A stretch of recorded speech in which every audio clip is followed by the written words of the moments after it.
ଓଡ଼ିଶାର ପ୍ରତ୍ୟେକ OBC SC ST ଶିକ୍ଷିତ ଯୁବକ ଯୁବତୀ ଯେଉଁମାନଙ୍କୁ ଧର୍ମ ନାମରେ ଆରଏସଏସ ବିଜେପି ଦ୍ୱାରା ବ୍ୟବହାର କରାଯାଉଛି ଏବଂ କୁହାଯାଉଛି କି ଆମ୍ବେଦକରବାଦୀ ଆନ୍ଦୋଳନ ଦ୍ୱାରା ହିନ୍ଦୁ ଧର୍ମ ବିପଦରେ ଅଛି, ଆମ୍ବେଦକରବାଦୀ ମାନେ ବିଦେଶରୁ ଟଙ୍କା ଆଣୁଛନ୍ତି, ଏହିଭଳି ଯେଉଁ ଅପପ୍ରଚାର କରାଯାଉଛି, ବାସ୍ତବରେ ବନ୍ଧୁଗଣ ହିନ୍ଦୁ ଧର୍ମ ବିପଦରେ ନାହିଁ।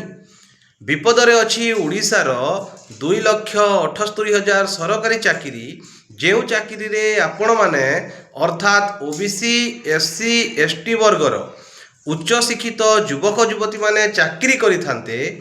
ଏହି ଚାକିରିକୁ ଓଡ଼ିଶା ରିଜର୍ଭେସନ୍ ଆଇନକୁ ପୂର୍ଣ୍ଣ ମାତ୍ରାରେ କାର୍ଯ୍ୟକାରୀ ନ କରି ଏବଂ ଜାତି ଜନଗଣନା ଓ ସଂଖ୍ୟାନୁପାତିକ ପ୍ରତିନିଧିତ୍ୱରୁ ଆପଣମାନଙ୍କୁ ବଞ୍ଚିତ ରଖି ଉଚ୍ଚ ବର୍ଗର ଶାସକ ବର୍ଗର ଲୋକମାନେ ଏହାକୁ କବ୍ଜା କରିଛନ୍ତି, ଏଥିରେ ନିଯୁକ୍ତି ପାଇଛନ୍ତି।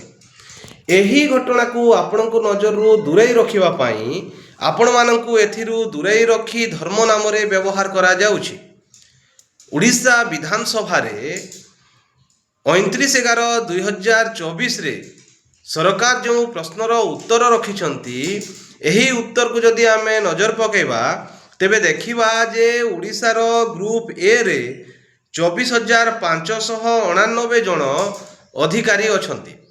ତେବେ ଯଦି ଆମେ ଓବିସି ମାନଙ୍କର ଦେଖିବା, ଏଥିରେ ଓଡ଼ିଶାର ଓବିସି ମାନଙ୍କୁ 52% ଲୋକଙ୍କୁ 11.25% ରିଜର୍ଭେସନ୍ ବ୍ୟବସ୍ଥା ଯେଉଁ ଓଡ଼ିଶାରେ ଲାଗୁ ହେଇଛି, ଯଦି ଏହାରି ଆଧାରରେ ମଧ୍ୟ ଓଡ଼ିଶାରେ ରିଜର୍ଭେସନ୍ ଓବିସି ମାନଙ୍କୁ ଦିଆଯାଇଥାନ୍ତା ତେବେ 2,766 ଜଣ ଓବିସି ବର୍ଗର ଉଚ୍ଚଶିକ୍ଷିତ ଯୁବକ ଯୁବତୀମାନେ ଯେଉଁମାନେ ଗ୍ରୁପ ଏରେ ଚାକିରି କରିବାର ଯୋଗ୍ୟତା ଥାଇ ଆଜି ବେରୋଜଗାର ହେଇଛନ୍ତି, ବେକାରୀ ହେଇଛନ୍ତି, ସେମାନଙ୍କୁ ଏହି ଚାକିରି ମିଳିଥାନ୍ତା। ଓଡ଼ିଶାର ପ୍ରଶାସନିକ ସେବାରେ ଓବିସି ମାନଙ୍କର ଭାଗିଦାରୀ ଥାନ୍ତା, କିନ୍ତୁ ସେମାନଙ୍କୁ ଦିଆଯାଇଛି 1,302 ଆଉ ବଞ୍ଚିତ କରାଯାଇଛି ସେମାନଙ୍କୁ 1,464 ଜଣଙ୍କୁ। ଏହି 1,464ଟି ପଦବୀରେ ଉଚ୍ଚ ବର୍ଗର ଲୋକ ମାଡ଼ି ବସିଛନ୍ତି, ନିଯୁକ୍ତି ହେଇଛନ୍ତି।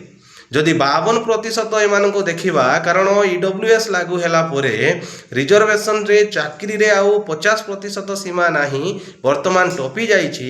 ତେଣୁ ଇଡବ୍ଲ୍ୟୁଏସ୍ରେ ଯେତେବେଳେ 50% ଟପୁଛି ତ ସେହି ସମୟରେ ଓବିସି ମାନଙ୍କୁ 52% ଦେବାରେ କୌଣସି ଆପତ୍ତି ନାହିଁ।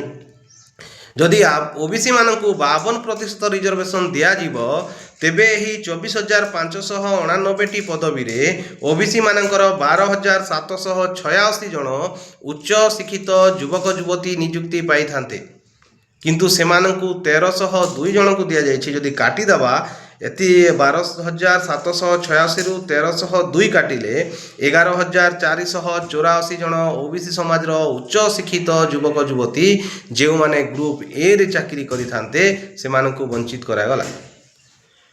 ଏସସି ଏସଟି ଓବିସି ସମାଜର group A, group B, group C, group ଡିରୁ ଯଦି ଆପଣ ଦେଖିବେ ତେବେ 2,78,000 ଚାକିରି, ଯାହା ଓଡ଼ିଶା ରିଜର୍ଭେସନ୍ ଆଇନକୁ ସମ୍ପୂର୍ଣ୍ଣ ଲାଗୁ ନ କରି ଜାତି ଜନଗଣନା ଓ ସଂଖ୍ୟାନୁପାତିକ ପ୍ରତିନିଧିତ୍ୱ ନ ଦେଇ ଏହି ଚାକିରି ଏସସି ଏସଟି ଓବିସି ମାନଙ୍କୁ ଶିକ୍ଷିତ ଲୋକମାନେ ଯେଉଁମାନେ ଅଛନ୍ତି ସେମାନଙ୍କୁ ବଞ୍ଚିତ କରି ଉଚ୍ଚ ବର୍ଗର ଲୋକ ଏହି ଚାକିରିରେ ନିଯୁକ୍ତି ପାଇଛନ୍ତି। ଏହାକୁ ବଞ୍ଚେଇ ରଖିବା ପାଇଁ ବା ଏହି ଚାକିରି ବଞ୍ଚାଇବା ପାଇଁ ଆପଣମାନଙ୍କୁ ଧର୍ମ ନାମରେ ବ୍ୟବହାର କରାଯାଉଛି। ଯେହେତୁ ଆମେ ଧର୍ମ ଉପରେ ଆସ୍ଥା ରଖିଥାଉ ଧାର୍ମିକ ଲୋକମାନେ, ତେଣୁ ଆମର ଆସ୍ଥା ବିଶ୍ୱାସକୁ ଖେଲୱାଡ଼ କରି ଧର୍ମ ନାମରେ ଆମକୁ ବ୍ୟବହାର କରି ଆମର ହକ୍ ଅଧିକାର, ସାମ୍ବିଧାନିକ ଅଧିକାରକୁ ବାଟମାରଣା କରାଯାଉଛି। ଏହାରି ବିରୁଦ୍ଧରେ 22 ଫେବୃଆରୀରେ ନାଗପୁରର ଆରଏସଏସ୍ ଅଫିସକୁ ମହାମୋର୍ଚ୍ଚା ବାହାରୁଛି। ତେଣୁ ଭାରତ ମୁକ୍ତି ମୋର୍ଚ୍ଚା ରାଜ୍ୟ ପ୍ରଭାରୀ ଭାବରେ ମୁଁ ଆପଣମାନଙ୍କୁ ଆହ୍ୱାନ କରୁଛି ଯେ ଏହି ଲଢ଼େଇ ଓଡ଼ିଶାର ଓବିସି ଏସସି ଏସଟି ଶିକ୍ଷିତ ଯୁବକ ଯୁବତୀମାନଙ୍କର ମୁଖ୍ୟ ଭୂମିକା ରହିବା କଥା।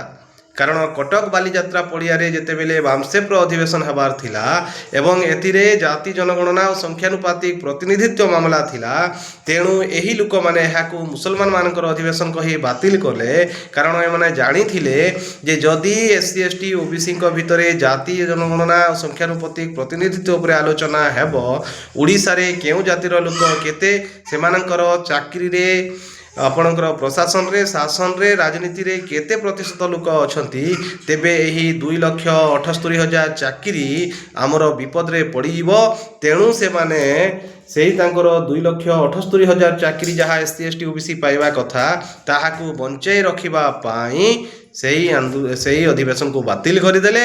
ତେଣୁ ଓଡ଼ିଶାରେ ଏଇ ଚାକିରି ପାଇବାର ଅଧିକାର ଲଢ଼େଇ ଆପଣମାନଙ୍କୁ ଲଢ଼ିବାକୁ ହେବ, ଏହି ଆନ୍ଦୋଳନରେ ସହଭାଗୀ ହେବାକୁ ହେବ ଏବଂ ଏହି ବ୍ୟବସ୍ଥା ଯେଉଁ ବ୍ୟବସ୍ଥା ଦ୍ୱାରା ଆମକୁ ବଞ୍ଚିତ କରାଗଲା ସେହି ବ୍ୟବସ୍ଥାର ବିରୁଦ୍ଧରେ ଲଢ଼େଇ ଲଢ଼ିବା ପାଇଁ 22 ଫେବୃଆରୀ ନାଗପୁର ଚାଲନ୍ତୁ। ସମ୍ପୂର୍ଣ୍ଣ ତଥ୍ୟ ଜାଣିବା ପାଇଁ ଭିଡ଼ିଓର ଡିସ୍କ୍ରିପ୍ସନ୍ ବକ୍ସରେ ଦିଆଯାଇଥିବା ଲିଙ୍କକୁ ଯାଆନ୍ତୁ, ସମ୍ପୂର୍ଣ୍ଣ ଭିଡ଼ିଓ ଦେଖନ୍ତୁ। ଧନ୍ୟବାଦ।